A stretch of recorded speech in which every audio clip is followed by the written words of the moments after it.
Hello student, सृष्टि के feature में आप सभी का स्वागत है। स्टूडेंट, आज हम लेकर आए हैं 2 सितंबर करंट अफेयर के महत्वपूर्ण क्वेश्चंस को। तो चलिए शुरुआत कर लेते हैं। पहला क्वेश्चन है, फलाबेला भारत के प्रबंध निदेशक के रूप में किसे नियुक्त किया गया है? तो ये नियुक्त किया गया है आशुतोष डबराल को। फलावेला ने आशुतोष डबराल को फलावेला भारत के प्रबंध निदेशक के रूप में नियुक्त करने की घोषणा की। 2 दशक से अधिक लंबे करियर के साथ आशुतोष उपभोक्ता, इंटरनेट, ई कॉमर्स और फिनटेक जैसे गतिशील क्षेत्रों में विशेषज्ञता का खजाना लेकर आए हैं। और ये हैं आशुतोष डबराल। 2018 में स्थापित फलावेला इंडिया फलावेला समूह के भीतर नवाचार और तकनीकी विकास का केंद्र बन गया है।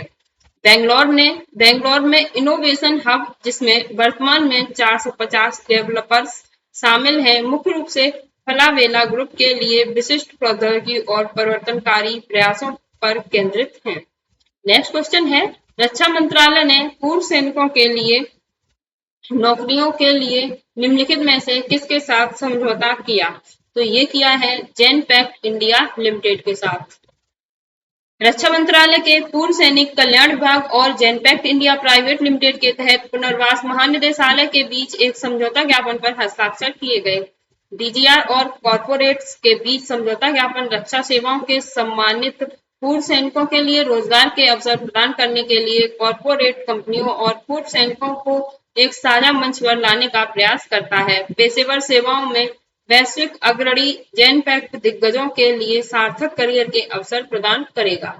नेक्स्ट क्वेश्चन है, भारतीय पुरातत्व सर्वेक्षण द्वारा शुरू किए गए अडॉप्ट हेरिटेज 2.0 कार्यक्रम का प्राथमिक लक्ष्य क्या है? तो इसका लक्ष्य है भारत की सांस्कृतिक विरासत की रक्षा करना और उसे बढ़ाना।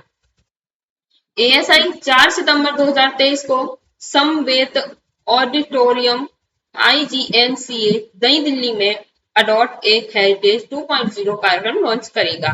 समृद्ध सांस्कृतिक विरासत को कायम रखने के लिए विरासत स्थलों पर समय समय पर सुविधाओं में बढ़ोतरी की जरूरत होती है। भारतीय पुरातत्व सर्वेक्षण के पास 3696 स्मारक संरक्षण में हैं, जो पूरे देश में फैले हुए हैं।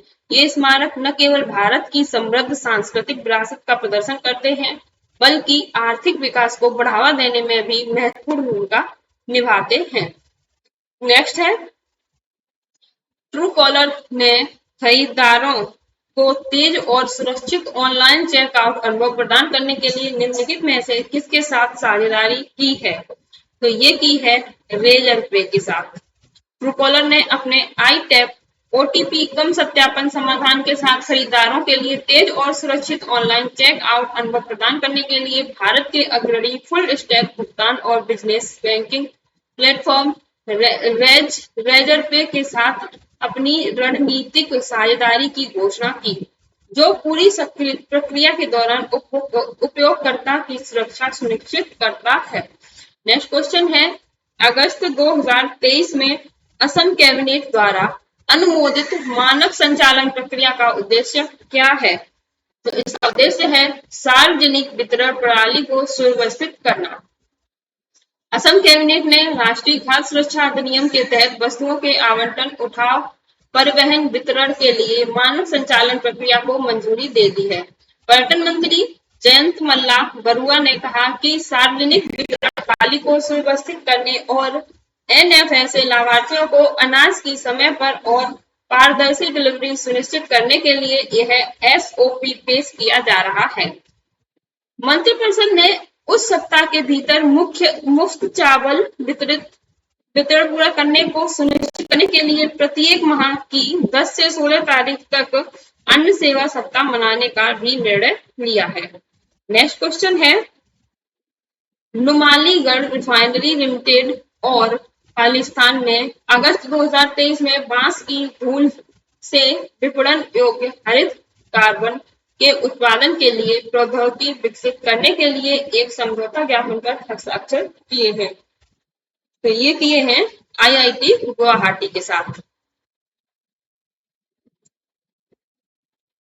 नुमालीगढ़ रिफाइनरी लिमिटेड और आईआईटी गुवाहाटी ने बांस की धूल के विपणन योग्य हरित कार्बन के उत्पादन की तकनीक विकसित करने के लिए एक समझौता ज्ञापन पर हस्ताक्षर किए हैं। इस परियोजना का लक्ष्य उच्च श्रेणी के रासायनिक रूप से सक्रिय कार्बन के उत्पादन के लिए प्रौद्योगिकी विकसित करना भी है। नेक्स्ट है, हाल ही में क्रिकेट प्रसारण में एक प्रमुख खिलाड़ी बनने के लिए बीसीसीआई मीडिया अधिकार किसने जीता? तो ये जीता है वायाकॉम 18 ने। रिलायंस इंडस्ट्री की सहायक कंपनी वायाकॉम 18 नेटवर्क मीडिया समूह ने ई नीलामी में बीसीसीआई के लीनियर और डिजिटल अधिकार जीते। इसका मतलब है कि घरेलू क्रिकेट के साथ साथ भारत में खेले जाने वाले सभी द्विपक्षीय खेल अब वायाकॉम 18 पर होंगे। नेटवर्क के पास पहले से ही दुनिया के सबसे आकर्षक टूर्नामेंट इंडियन प्रीमियर लीग के डिजिटल अधिकार हैं और यह महिला प्रीमियर लीग का एक अधिकार प्रसारण करता है। नेक्स्ट है, यूनिसेफ द्वारा बताए गए पोषण माह 2023 का विषय क्या है? तो इसका विषय है सभी के लिए किफायती स्वास्थ्य आहार। राष्ट्रीय पोषण सप्ताह भारत में प्रतिवर्ष 1 से 7 सितंबर तक मनाया जाता है। इस समर्पित सप्ताह का उद्देश्य लोगों के बीच पोषण की महत्वपूर्ण भूमिका और स्वस्थ खान पान की आदतों को विकसित करने के महत्व के बारे में जागरूकता बढ़ाना है।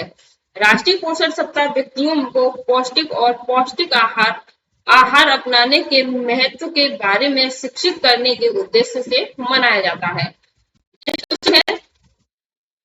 कौन सा देश अंतरराष्ट्रीय कपास सलाहकार समिति की 81वीं पूर्ण बैठक की मेजबानी करने जा रहा है?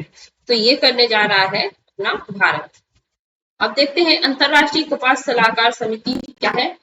अंतरराष्ट्रीय कपास सलाहकार समिति कपास उत्पादक उपभोग करने वाले और व्यापारिक देशों की सरकारों का एक संघ है जो कपास और सूती वस्त्र के लिए अंतरराष्ट्रीय वस्त्र निकाय के रूप में कार्य करती है।